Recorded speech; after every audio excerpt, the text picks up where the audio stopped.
Buenos días. Lo primero, presentarme. Soy Ana Rosa Argüelles, una de las coorganizadoras del seminario y catedrática de Derecho del Trabajo aquí en Oviedo.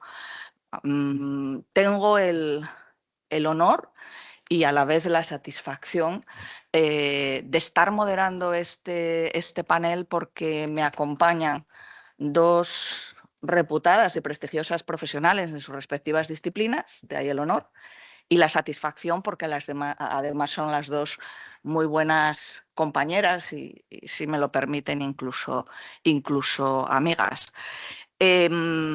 No son las mismas personas, seguramente, ni en la sala, o en la sala veo, de hecho, caras nuevas, ni tampoco las que están siguiendo online, que son más que en la sala, las que quizás estaban en el otro panel.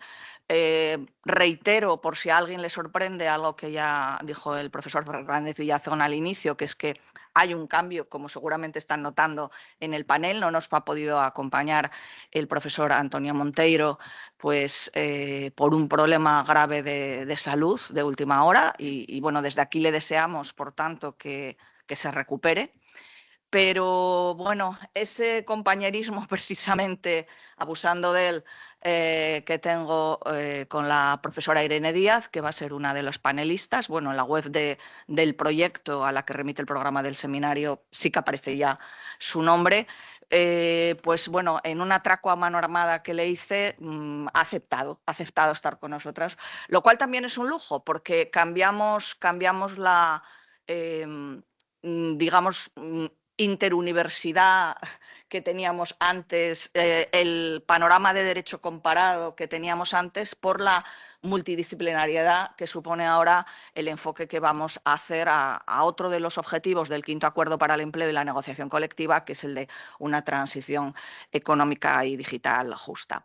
Voy a presentar a las dos profesoras que me acompañan un poquito para quienes no las conocéis. Irene Díaz Rodríguez es catedrática de Ciencia de la Computación y de Inteligencia Artificial, algo que deberíamos conocer un poco, pero que nos queda lejos a los juristas, que hablamos luego sobre la inteligencia artificial. Tiene una trayectoria muy sólida tanto en investigación como en gestión, que también quiero destacar. Ella es ahora vicerrectora de investigación de la Universidad de Oviedo, a la que retornó después de haber hecho su tesis doctoral en la Universidad Carlos III de Madrid. Ha colaborado en múltiples proyectos de investigación a nivel tanto regional como nacional, europeo, y actualmente es miembro del grupo de investigación Unimod, modelización de la incertidumbre y la imprecisión en la teoría de la decisión. De su currículum vitae yo quiero destacar que pese a que por lo menos yo la veo todavía como una profesora muy joven, ¿eh? Sí, cada año todos somos menos, pero joven aún así. Ha dirigido 7 tesis doctorales, lo cual vuelve a hablarnos de su generosidad, porque eso supone dedicar mucho tiempo precisamente a formar nuevos investigadores e investigadoras. Ha publicado más de 80 artículos en revistas científicas, participado en más de 100 congresos. A mí me parece muy interesante, de lo que he visto de sus múltiples publicaciones, que una parte de su trabajo se ha centrado en la ética de la inteligencia artificial, que es una cosa que nos preocupa precisamente a los juristas, y ha sido autora de estudios pioneros en el análisis y desarrollo de herramientas de inteligencia artificial educativa que respeten los derechos y la privacidad de los usuarios, otra cosa que a los que estamos aquí como profesorado también nos interesa. Es evaluadora de proyectos para la Agencia Estatal de Investigación. Ojo con esto los que puedan estar escuchando, que sé que hay varios de otras universidades, a tenerlo en cuenta. Y es miembro de la Comisión de Acreditación Euroinf y evaluadora en la ANECA, entre otras múltiples tareas. Por ejemplo, que ahora está, y también quiero destacarlo, es una de las investigadoras de la Universidad de Oviedo que forman parte de la Oficina de Ciencia y Tecnología del Congreso, y que pues hace que haya una transferencia de resultados de investigación hacia las políticas públicas y legislativas. También voy a presentar ya al inicio a las dos. También tengo a mi derecha a Mariluz Rodríguez Fernández, que ya empieza también un poco a estar en su casa, porque por razones del proyecto de investigación que compartimos, pues ya empieza a venir con más frecuencia a Asturias. Ella es, como dice el programa, catedrática de universidad en la Universidad de Castilla-La Mancha, pero ha pasado también por la Universidad de Valladolid y por la Universidad Carlos III. Ahí tenemos una pequeña coincidencia entre las ponentes. Yo diría que es una investigadora incansable y además una investigadora a la que gusta mucho el derecho comparado y el derecho internacional. Tiene múltiples estancias de investigación y solo relato algunas, y sin incluir incluso en ella la más reciente porque no tenía el dato exacto. Ha estado en las universidades de Cambridge, Bolonia, Penn State, en el Centro Europeo de Investigación en Política Social de Viena, en el European Trade Union Institute de Bruselas y en el Departamento de Investigación de la Organización Internacional del Trabajo en Ginebra, que sabe ella que es una cosa que a mí me gusta mucho destacar de su trayectoria porque yo soy una enamorada de la OIT, a la que creo que a veces no se le da la importancia que tiene a la labor que desarrolla. También ha dirigido, como Irene, muchos proyectos de investigación, ha participado en otros y quiero destacar que actualmente es investigadora principal en un convenio de colaboración entre la entidad pública Redes y su universidad para impulsar la implementación de la Carta de Derechos Digitales en el ámbito de los derechos digitales en el entorno laboral y empresarial, en la que colabora con otra persona que nos acompaña, Carolina Bastante, que está aquí entre el público y que también forma parte de ese proyecto. Es miembro del Consejo Asesor de Ciencia, Tecnología e Innovación del Ministerio de Ciencia, Innovación y Universidades, autora también de múltiples publicaciones académicas que, como ocurre con Irene, publican tanto que tampoco es cuestión de hablar aquí de todas esas publicaciones, pero quiero destacar algunas de las que enlazan y conectan muy directamente con el tema del que va a ocuparse, con este objetivo de transición tecnológica y digital justa, que son obras como recientes, además, sobre tecnología y trabajo, el impacto de la revolución digital en los derechos laborales y la protección social, humanos y robots, negociación colectiva, igualdad y democracia, estamos hablando en definitiva en un seminario de negociación colectiva, o inteligencia, género y trabajo. Y por último, voy terminando, porque claro, de las dos podría seguir hablando mucho tiempo, pero quiero destacar también su faceta como agente político y, por tanto, como intervención en políticas públicas. Bueno, porque a veces los académicos podemos estar demasiado encerrados en nuestros despachos. Algo parecía traslucirse también de lo que comentábamos antes, ¿no? De qué complicado esto de la concurrencia de convenios colectivos. Y luego a lo mejor los agentes sociales ni se lo plantean, ¿no? A veces le damos vueltas y le dedicamos tiempo a cosas que a lo mejor en la realidad social pues no son las más importantes y ella ha estado en una atalaya privilegiada para saber pues realmente dónde están las problemáticas y realmente cuáles son los entresijos de las relaciones laborales. Y ello es porque ha sido asesora del Ministerio de Trabajo y Asuntos Sociales, ha sido consejera de Trabajo y Empleo de la Comunidad Autónoma de Castilla-La Mancha, ha sido secretaria de Estado, antes se mencionó, de Empleo del Gobierno de España y también diputada en el Congreso. Como digo, eso, ahora que estamos aquí en provincias y en una comunidad autónoma muy pequeñita, pues eso es un observatorio privilegiado. Yo creo que esta unión de dos perspectivas tan distintas, pero que en alguna otra ocasión que coincidí con Irene, precisamente en una escuela de verano de uno de los sindicatos, decíamos, yo creo que estamos llamados a interactuar más, aunque la propia burocracia de los proyectos de investigación a veces dificulta y los procesos de evaluación de la investigación también que colaboremos de manera más estrecha, pero seguro que para la sociedad sería más interesante, ¿no? que las disciplinas se unieran. Entonces yo creo que es un privilegio tener estas dos perspectivas y ya sin más le cedo la palabra en primer lugar a Irene Díaz. Muchas gracias, Irene. Muchísimas gracias, Ana Rosa, por la presentación y por la invitación a estar aquí hoy, que bueno, para mí es una pequeña evasión, además, esos momentos de hablar de la investigación que realizo o que realizaba, ¿no?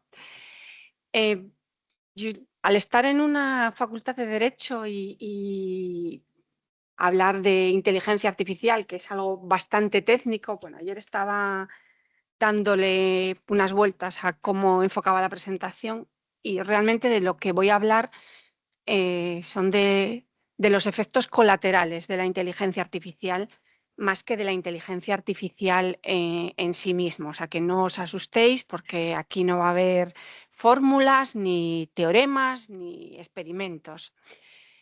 Eso sí, todas las transparencias que voy a pasar y todos los dibujos están hechos con inteligencia artificial, ¿no? Bueno, un poco para que veáis que en el ámbito laboral, que entiendo que es el foco de este seminario, pues nos está impactando muchísimo la inteligencia artificial en todos los ámbitos. Quiero empezar presentando qué es esto de la inteligencia artificial, porque hablamos de inteligencia artificial y a veces casi que nos creemos que realmente ya son seres análogos a nosotros, pero sin corazón, ¿no? Y bueno, realmente estamos todavía en un camino inicial, porque ni tan siquiera tenemos una definición estandarizada de lo que es la inteligencia artificial. La última que está siendo más aceptada es esta de la Comisión Europea, que la define como un campo de la informática que se enfoca en crear sistemas que puedan realizar tareas que normalmente requieren inteligencia humana, o razonamiento humano, o percepción humana, ¿no?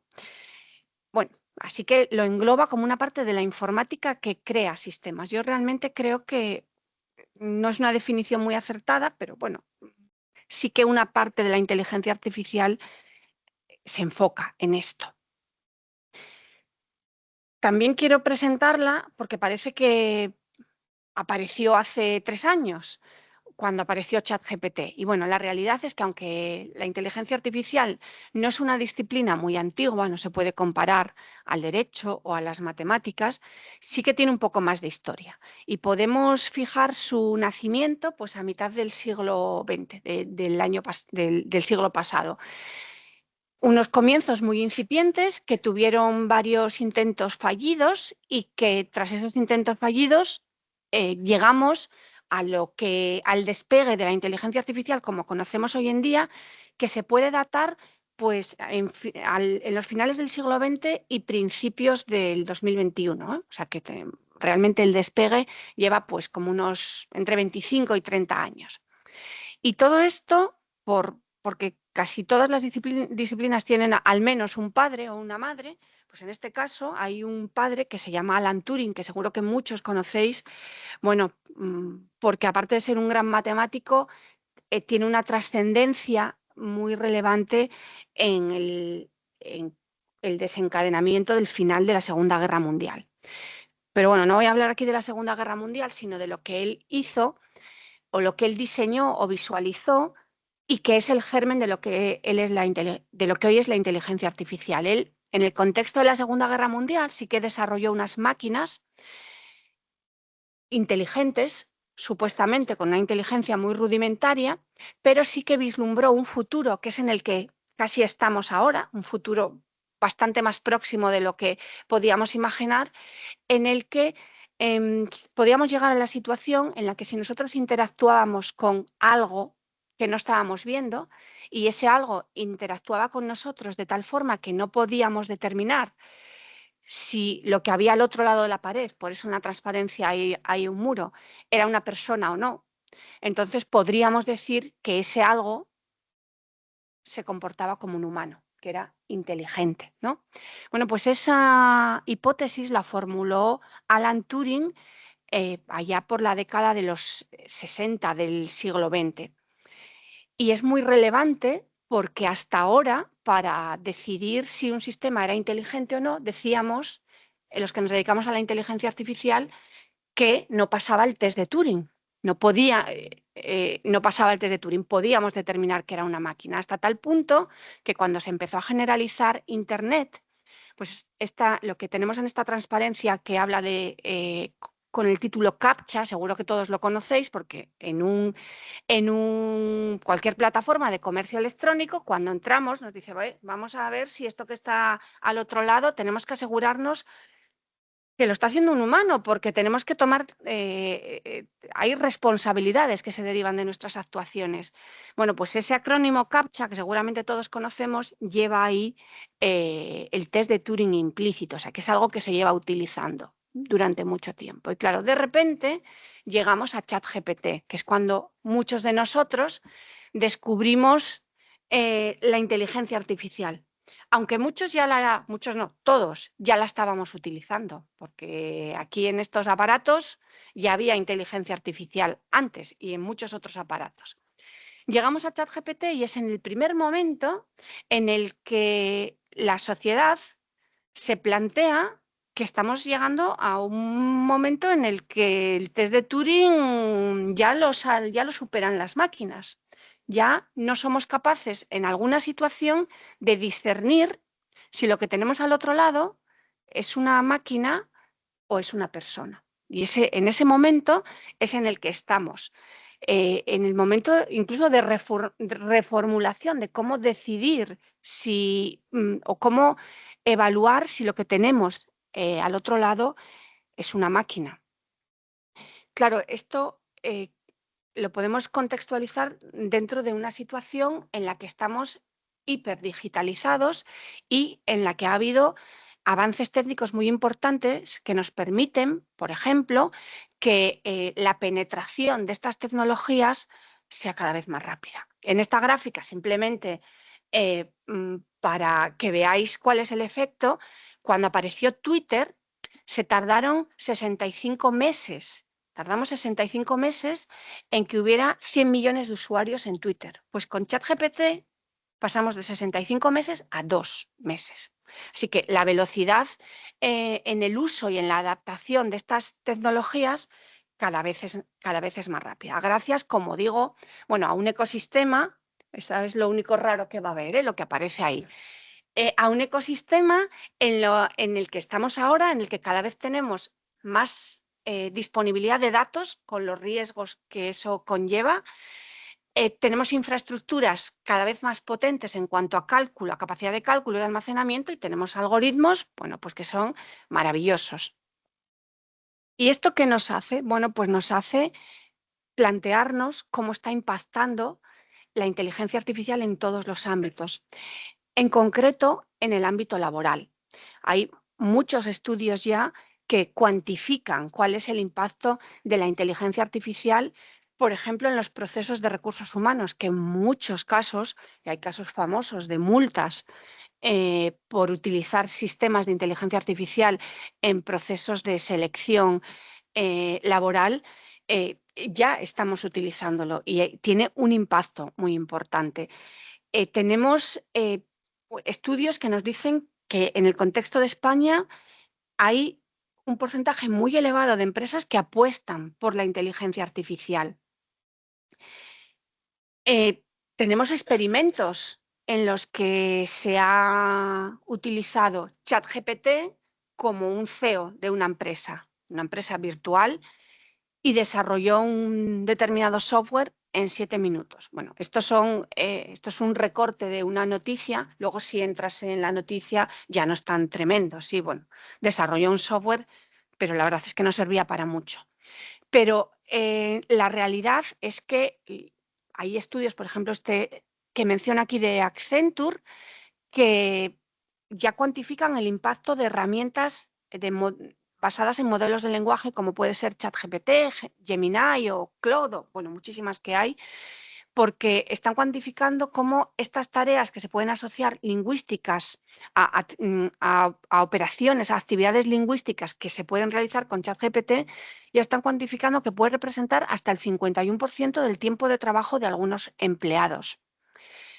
El 40% de las horas laborales se pueden ver afectadas por estos modelos de lenguaje como puede ser GPT, los modelos basados en GPT. Y sobre todo hay un creciente interés por invertir en este tipo de tecnologías, que os pongo aquí una transparencia con las muchas que hay y las muchas que me dejé, que nos pueden ayudar en nuestro día a día, ¿no? Claro, y esto tiene un impacto también económico, porque se estima, según Pricewaterhouse, que el incremento del PIB debido a estas tecnologías va a suponer un 0,8 puntos en 2030 y van a incrementar también en los puestos de trabajo. Se habla de incremento neto porque, claro, algunos, como voy a mencionar luego, puede que estén en peligro de extinción. El tamaño del mercado relacionado con la IA se estima que en 2030 aumente, bueno, de la forma que estáis viendo en la gráfica, ¿eh? Estamos con incrementos casi exponenciales. Y lo que es muy importante también es el porcentaje de contribución de la inteligencia artificial al PIB dependiendo de la zona en la que estamos. Y hay una cuestión bastante importante que salta bastante la vista, que es el porcentaje de contribución de la IA al PIB en China, que es un país que se caracteriza por cierto oscurantismo, en general en todo, pero en particular en todo aquello que hacen en inteligencia artificial, dentro de que ya la inteligencia artificial, bueno, tiene cierta tendencia a que algunos de los métodos que se utilizan son difíciles de explicar para alguien o de entender para alguien que no sea especialista en inteligencia artificial. Este impacto laboral, impacto económico, se traduce en impactos de todo tipo, ¿no? En impactos también técnicos, como los que aparecen en esta transparencia.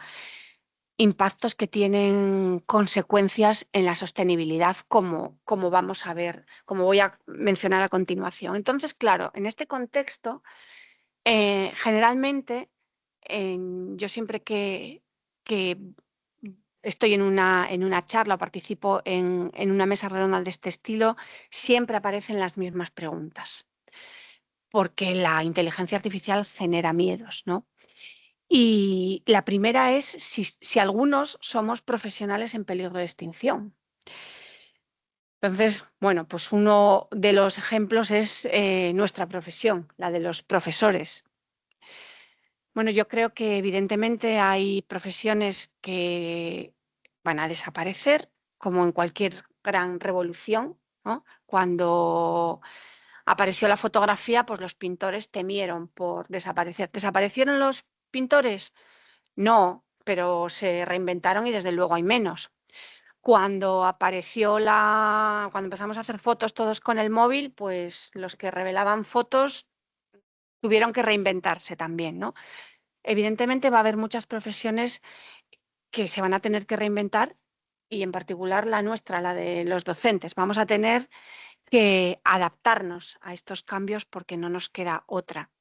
Claro que se pueden producir automatización y desplazamientos laborales, van a aparecer nuevos roles, vamos a tener que reconfigurarnos a nosotros mismos. La inteligencia artificial es que se está utilizando ya en procesos de selección, en procesos de evaluación, y eso es algo que hay que tratar cuidadosamente desde el punto de vista de la normativa y de la ética, y también nos puede influir pues, en condiciones, en el estudio de las condiciones y la salud laboral. Puede ser un gran beneficio para identificar riesgos laborales, para mejorar en seguridad. De hecho, se está utilizando ya en grandes empresas aquí en Asturias, pero también tenemos que utilizarla con seguridad, ¿no? Desde el punto de vista de los derechos laborales. Otra pregunta que siempre nos hacemos es si se equivoca la inteligencia artificial. Pues claro, claro que se equivoca. Es que el día que no se equivoque, ahí sí que vamos a estar mal. Claro que se equivoca. Se equivoca porque tiene que equivocarse, porque la inteligencia artificial no es una ciencia exacta. Maneja incertidumbre, utiliza mucha probabilidad y siempre hay un margen de error. Y además, porque la inteligencia artificial es una obra colectiva de la inteligencia humana. Yo siempre pongo un ejemplo muy claro. Cuando vamos al médico, tenemos del otro lado de la mesa una persona que nos da un diagnóstico. Nunca nos planteamos lo que sabe ni lo que no sabe el médico. lo creemos, porque es un profesional y a veces se equivoca, porque todos los profesionales nos equivocamos. Bueno, si al lado del médico tenemos una máquina que nos da un diagnóstico, que al final nos lo va a dar el médico, que es el que tiene que decir, bueno, este diagnóstico me convence, pero que no es el diagnóstico de un médico, sino que está utilizando la información de 100.000 médicos especialistas en dermatología que han realizado muchísimos diagnósticos a lo largo de su vida y que la máquina es capaz de sintetizar eso. ¿Qué querríamos? Bueno, yo sinceramente querría tener el sistema al lado y que le sugiera al médico y que luego el médico diga, bueno, ¿me cuadra o no me cuadra? Pero eso no significa que la IA nunca vaya a fallar. Claro que va a fallar. Va a fallar porque siempre tiene un margen de error y tenemos que saberlo. Pero eso no significa que la inteligencia artificial no sea fiable.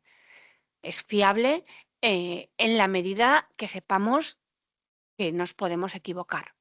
Por eso, sí, por eso en la transparencia digo que sí, que se equivoca, claro que se equivoca, pero se equivoca casi siempre por culpa de otra inteligencia, que es la nuestra, la de los humanos, porque no diseñamos bien, a veces es un problema técnico, porque no diseñamos bien el método, porque estamos utilizando datos sesgados. Muchas veces porque no tenemos otros, pero tenemos que saberlo y tenemos que trabajar con ello, ¿no? Este es un ejemplo de un sistema de inteligencia artificial para estimar el precio de viviendas a 2 años, que utilizó una agencia inmobiliaria porque así pretendía ganar mucho dinero. ¿Y qué pasó?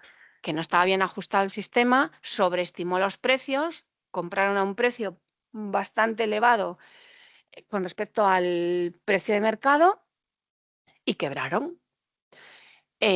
Ocurre lo mismo con otros sistemas. Bueno, pues por ejemplo, un chatbot que puso en funcionamiento Microsoft hace unos años y en 2 horas no tuvo en cuenta cómo eran las interacciones en Twitter y en 2 horas estaba publicando tweets racistas, entre otras cosas, misóginos de todo tipo, ¿no? Claro, porque estaba mal diseñado. Este es el ejemplo que mencionaba antes de Amazon. Amazon hace ya unos años fue pionero en el desarrollo de sistemas de inteligencia artificial para seleccionar personal, pero claro, no consideró el pequeño detalle de que por razones varias, las personas que se dedican a desarrollar software, a la informática, son mayoritariamente hombres. Desgraciadamente, bueno, no desgraciadamente, quiero decir, estaría muy bien que hubiera más mujeres. Y entonces, ¿qué pasa? Que los datos que utilizaba el sistema estaban muy sesgados. Solo había datos de hombres y cuando presentaba un currículum una mujer, ¿qué hacía el sistema? Lo descartaba automáticamente. Y entonces, bueno, tuvo una multa bastante importante por utilizar este sistema. Claro, son errores que con un análisis adecuado se pueden prever. Otra pregunta, que si es peligrosa la inteligencia artificial. Bueno, pues es tan peligrosa como nosotros los humanos queramos hacerla peligrosa. Cualquier instrumento, cualquier herramienta utilizada para el mal puede ser peligrosa. Que si la inteligencia artificial se está utilizando en las guerras que tenemos ahora mismo en la actualidad, pues claro, claro que se está utilizando, no tengo ni la más mínima duda. ¿Que se puede utilizar incluso en ese contexto para el bien? Sí, pero todo depende de las manos en las que caigan las herramientas. La inteligencia artificial como una herramienta más. ¿Es sostenible la inteligencia artificial? Que está un poco ligado con lo que mencionaba antes del impacto que tiene. Sí, puede ser sostenible porque nos ayuda a automatizar muchísimos sistemas, pero tiene un coste medioambiental importante. Por poner un ejemplo, entrenar modelos de inteligencia artificial tipo ChatGPT, pues consume 5 veces más que lo que consume un automóvil a lo largo de la vida. Solo entrenar. Entrenar significa ajustar el modelo para ponerlo en funcionamiento. Luego ya cuando lo usamos, cada vez que nosotros interactuamos, eso también genera un coste medioambiental. Y la pregunta que me planteo aquí es si podemos superar los miedos a la inteligencia artificial. Bueno, yo Claro, que soy catedrática de inteligencia artificial, la respuesta me imagino que sabéis cuál es, ¿no? Claro que sí, podemos superar los miedos. Podemos superar los miedos, entre otras cosas, por las medidas que estamos tomando socialmente, ¿no? Porque queremos una IA que sea fiable, y a mí me gusta más decir una IA que sea confiable, en la que podamos confiar a aquellas personas que no tenemos por qué conocer nada de IA. Cuando conducimos, no sabemos nada de mecánica, bueno, yo por lo menos, pero conducimos el coche, ¿no? Porque nos fiamos de que todo aquello va a funcionar. Y no te digo cuando nos subimos a un avión. Lo primero que tenemos que tener en cuenta es un reglamento que no tiene nada que ver con la inteligencia artificial, pero que impacta mucho en la inteligencia artificial, que es que tenemos que asegurarnos que los datos que nosotros utilizamos en sistemas, en el ámbito público incluso, no pueden estar en cualquier nube que no sepamos dónde está. No podemos dejar, yo siempre le insisto a los estudiantes que no uséis Gmail, que es que la universidad resulta que garantiza la seguridad de los datos en Microsoft, no en Gmail. A ver si nos vamos a meter en un lío, ¿no? Tenemos que garantizar que los datos están adecuadamente protegidos. Tenemos, cada vez que utilizamos sistemas de inteligencia artificial, asegurarnos que esos sistemas respetan las leyes y los reglamentos aplicables. Precisamente aquí en Asturias, bueno, somos pioneros en algo y somos pioneros en la tramitación de un decreto que espero que vea la luz pronto, de uso de la inteligencia artificial en el ámbito público, en la Administración Pública del Principado de Asturias, porque ya se están utilizando sistemas de inteligencia artificial para tomar decisiones que son recurribles, y eso claro, no podemos decir, no, es que me dijo la máquina que sí. No, no puede ser. Y también tenemos que construir sistemas de inteligencia artificial que sigan nuestros principios éticos. Y ahí hay una cuestión que es fundamental y que es un poco el caballo de batalla de la inteligencia artificial, que es que queremos una inteligencia artificial transparente. Eso no significa que cualquiera tenga que entender lo que se hace. No, eso es imposible. Y más con los sistemas que estamos utilizando ahora. Pero sí que tenemos que conseguir que cualquier sistema que se utilice sea entendible por cualquier persona que no sea experta en inteligencia artificial. Tenemos que dotar a estos sistemas y se está trabajando mucho en ello, de herramientas que permitan que cualquier usuario entienda por qué se toman esas decisiones. Eso es fundamental. Y hay muchos sistemas, si utilizáis Netflix, pues cuando nos hacen sugerencias de películas, nos dicen, te sugiero esta porque has visto esta otra serie, ¿no? Es algo similar. Explicar por qué tomamos las decisiones, porque así ganamos confianza y legitimidad. Tenemos que analizar con mucho detalle los resultados, porque así podemos prevenir sesgos y discriminación, porque la IA tiene muchísimas ventajas, pero tiene algún inconveniente también. Esta velocidad a la que va lo que hace es que potencie aquellos sesgos, que pueda potenciar aquellos sesgos que ya tenemos basalmente. Y claro, eso no queremos que ocurra. Queremos que la inteligencia artificial la podamos utilizar en todos los ámbitos para reducir brechas, no para ampliarlas, ¿no? Y tenemos que ser muy cuidadosos cuando sabemos que hay sesgos de partida, con el análisis que hacemos para no potenciarlos. Utilizar o conseguir una inteligencia artificial transparente nos facilita también la rendición de cuentas, el decir de quién es la responsabilidad de la decisión que se toma con ayuda de la máquina, porque la máquina de momento ni es responsable ni paga impuestos. Y así podemos tomar decisiones de forma informada. El aspecto fundamental es conseguir que la inteligencia artificial sea insesgada y sea imparcial, porque así es como las decisiones que se tomen basadas en estos sistemas pueden ser justas y es el único camino para conseguir credibilidad y para que para que se protejan los derechos fundamentales. Y acabo ya con algo de lo que vosotros sabéis mucho, que es la Ley de Inteligencia Artificial. La Ley de Inteligencia Artificial de la Unión Europea.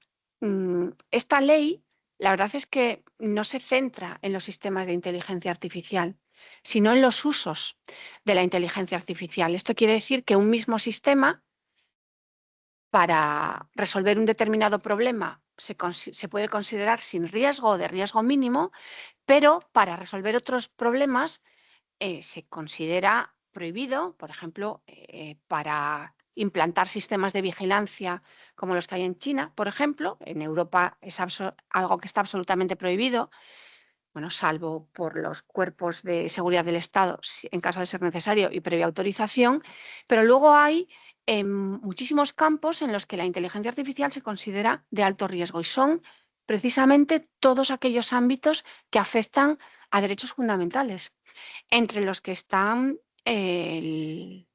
todos los relacionados con los aspectos laborales. Bueno, este es un ejemplo de un sistema de vigilancia que hay de los muchos que hay, pues, por ejemplo, en China, que tienen un sistema de deep learning con imágenes que la verdad es que te identifica y te hacen un seguimiento desde que entras hasta que sales del país.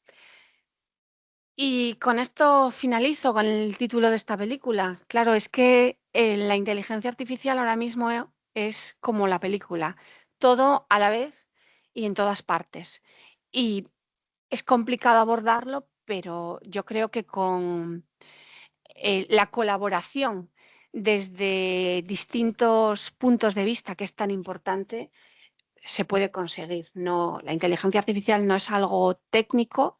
Afortunadamente, muchos compañeros de vuestro ámbito os estáis centrando el foco cada vez más en ello, porque evidentemente de cada una de las decisiones que se puedan tomar con inteligencia artificial, tenemos que tener claro que hay que acomodarla al ámbito en el que nosotros vivimos y que no es algo que podamos utilizar de forma autónoma, sino que tenemos que tener en cuenta que las normas que nosotros nos damos las tenemos que cumplir y que quizás tenemos que elaborar otras normas en función de cómo está creciendo o de cómo se está utilizando la inteligencia artificial, que es difícil porque la normativa generalmente va por detrás y en este caso, claro, como la inteligencia artificial va a una velocidad un poco elevada, pues a veces también tenemos ahí ese retardo, ¿no?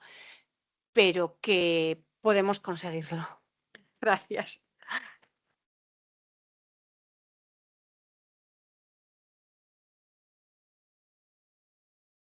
Muchísimas gracias, Irene, sobre todo por el esfuerzo de adaptar todo tu conocimiento técnico a este entorno social.